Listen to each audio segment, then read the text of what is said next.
Nous sommes ici aujourd'hui dans le cadre de l'Assemblée générale du West African Power Pool, qui est un peu le marché de l'électricité de la CEDEAO. Donc, le thème était principalement sur le développement des énergies renouvelables dans le marché de la CEDEAO. Et sur ce point, l'État du Sénégal a quand même mis en place une stratégie d'injection des énergies renouvelables dans le réseau électrique de Senelec depuis 2012. Et aujourd'hui, nous sommes satisfaits d'avoir quand même un taux de pénétration des énergies renouvelables de l'ordre de 30% dans le mix énergétique, ce qui fait de notre pays un des pays leaders sur ce domaine-là. Quant à l'accès universel à l'électricité, comme vous l'avez dit, la plupart des pays africains ont des taux inférieurs à 50%.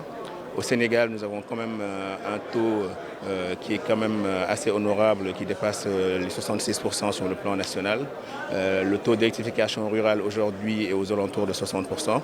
Et ceci a été mis en place grâce à une stratégie globale et une cohérence d'ensemble pour quand même avoir comme ambition à l'horizon 2025 d'avoir un accès universel à l'électricité pour tous nos citoyens et surtout avec la mise en œuvre de la stratégie Gas to Power qui est en cours d'implémentation, de pouvoir aussi en parallèle réduire les coûts de production tout en continuant aussi le développement des énergies renouvelables dont son Excellence le Président de la République souhaiterait que ça reste sur un taux minimum de 30%.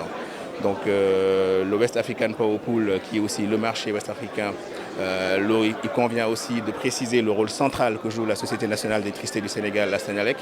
Le 22 octobre dernier, il y a eu d'importants tests de synchronisation et c'est notre Société nationale, la Senelec, qui a eu le leadership de cette opération très complexe. Donc cette coopération sous-régionale se déroule bien de manière générale et nous pensons que cette semaine a été fructueuse avec la présence de plusieurs structures, des partenaires techniques et financiers, la présence des organisations internationales, diplomatiques qui ont contribué aux travaux et nous espérons que d'autres projets pourront être implémentés dans la zone pour à la fin avoir une meilleure qualité de vie pour nos concitoyens. Bon, aujourd'hui, comme je vous l'ai dit tout à l'heure, nous avons une stratégie Gas to Power. En 2023, nous aurons ce qu'on appelle le First Oil et le First Gas enfin au quatrième trimestre de l'année prochaine.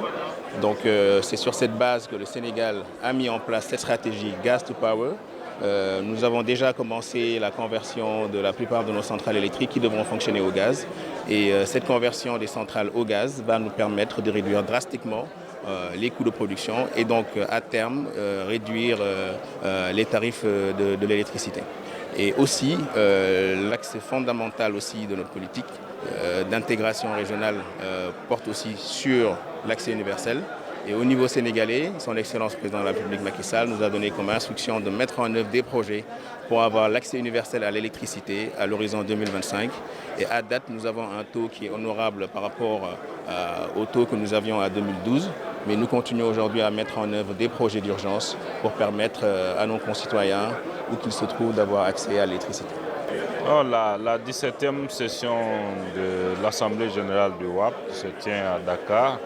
C'est en fait une session ordinaire annuelle que nous tenons une fois l'année. Et cette session-là va d'abord connaître du rapport du secrétariat général du WAP sur donc, la gestion au jour le jour de l'institution. Elle va aussi connaître des états financiers du WAP pour rendre compte de la gestion financière. Elle va connaître aussi des questions d'admission. Il y a de nouveaux membres qui nous rejoignent. Elle va connaître aussi la signature de participation au marché parce que le marché que nous sommes en train de mettre en place, il y a sur le plan administratif certaines formalités à remplir et il y a 10 participants qui vont donc signer cela et donc ce document au cours de cette session de l'AG. Bien sûr, il y aura d'autres sujets, mais elle est plutôt une session ordinaire, sans vraiment quelque chose de spécial en tant que tel. Non, la mise en œuvre du marché se poursuit normalement et je vous rappelle que nous sommes à l'étape actuelle dans l'exécution de la première phase qui est basée sur les transactions bilatérales, les contrats bilatéraux qui ont été signés entre les parties, donc les sociétés d'électricité, certains produisent, d'autres achètent.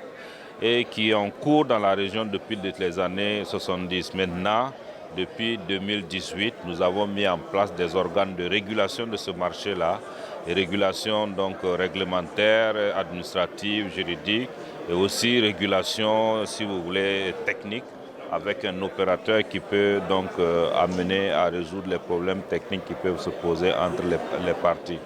Maintenant, depuis 2018, nous sommes en train sur cette première phase et nous passerons l'année prochaine à la deuxième phase qui va nous permettre d'introduire en ce moment l'aspect concurrentiel. Ce ne sera plus directement des contrats bilatéraux, mais il y aura aussi des contrats, disons, concurrentiels basés tout simplement sur l'offre et la demande, des contrats sur une journée.